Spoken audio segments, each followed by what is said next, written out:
Group સામે ચાલી રહેલી તપાસમાં સૌથી મોટા સમાચાર અત્યારે મળી રહ્યા છે। આરોપી ભૂપેન્દ્રસિંહ ઝાલાનું છેલ્લું લોકેશન મધ્યપ્રદેશ હોવાનું સામે આવ્યું છે। મધ્યપ્રદેશમાંથી ભૂપેન્દ્રસિંહ ઝાલાનો ફોન બંધ થયો। આરોપી સામે અન્ય રાજ્યો સુધીની પોલીસે પણ તપાસ શરૂ કરી છે। ભૂપેન્દ્રસિંહ ઝાલાએ સંબંધીના નામે સંપત્તિની ખરીદી કરી હતી। આરોપીના સંબંધીની સંપત્તિ પણ ટાંચમાં લઈને ફ્રીઝ કરવામાં આવશે।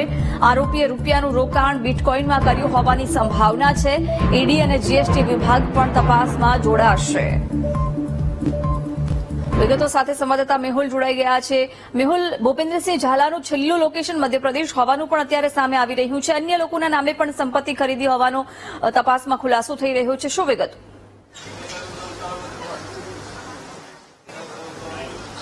બિલકુલ જિજ્ઞાસા, ખૂબ જ મહત્વની બાબત છે, કારણ કે જે પોલીસ તપાસ કરી રહી છે અને તેમનું છેલ્લું લોકેશન જે પ્રાપ્ત થયું છે તે મધ્યપ્રદેશનું થયું છે। મધ્યપ્રદેશથી જે ભૂપેન્દ્રસિંહ ઝાલા જે આરોપી છે તેનો ફોન જે છે તે સ્વિચ ઓફ થયો છે, એટલે મધ્યપ્રદેશથી તે કઈ તરફ ગયો છે તેને લઈને હવે પોલીસની તપાસ જે છે તે મધ્યપ્રદેશ, રાજસ્થાન, એડજોઇનિંગ જે પણ રાજ્યો છે ત્યાં સુધી પહોંચી છે। ત્યાંના જે સ્ટેટના જે પોલીસ છે તેમની સાથે સીધો સંપર્ક સીઆઈડી ક્રાઇમ દ્વારા કરવામાં આવી રહ્યો છે। બીઝેડ ગ્રુપની સામે પણ જે છે તે તપાસ કરવામાં આવી રહી છે। આ જે તપાસ ગ્રુપની સામે જે ફાઇનાન્શિયલ સિચ્યુએશન છે તેની તપાસ થઈ રહી છે। તેની અંદર મહત્વની જાણકારી એ મળી રહી છે કે જે આરોપી ભૂપેન્દ્રસિંહ ઝાલા છે તેણે પોતાના સગા સંબંધીઓના નામે પણ જે છે તે પ્રોપર્ટી ખરીદી હતી અને આ જે ખરીદેલી પ્રોપર્ટી છે તેને સીઝ કરવામાં આવશે, ફ્રીઝ કરવામાં આવશે। જે પ્રોપર્ટી જે છે તેને પણ ટાંચમાં લેવામાં આવશે, કારણ કે ખૂબ જ મોટી રકમ જે છે તે તેમને પ્રાપ્ત થઈ હતી અને આ રકમનો ઉપયોગ તેમને પ્રોપર્ટી વસાવવામાં પણ કર્યો છે।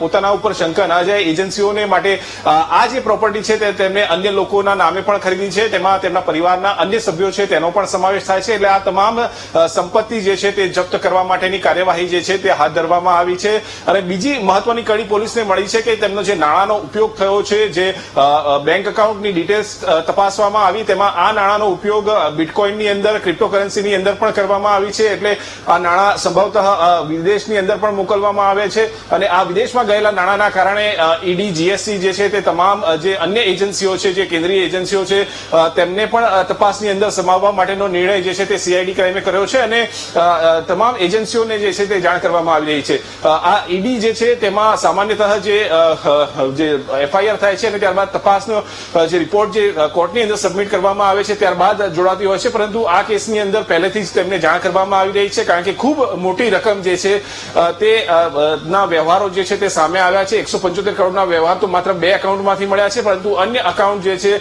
તે પણ સીઆઈડી ક્રાઇમને મળી આવ્યા છે અને તેની પણ તપાસ કરવામાં આવી રહી છે। એટલે તપાસની અંદર મહત્વપૂર્ણ કડીઓ જે છે તે એક પછી એક સીઆઈડી ક્રાઇમને મળી રહી છે જિજ્ઞાસા, અને તે દિશામાં વધુ તપાસ સીઆઈડી ક્રાઇમ કરી રહી છે। આગળ હવે આરોપી જે છે ભૂપેન્દ્રસિંહ ઝાલા તેની કડી કઈ તરફ મળે છે તે જોવાનું રહે છે।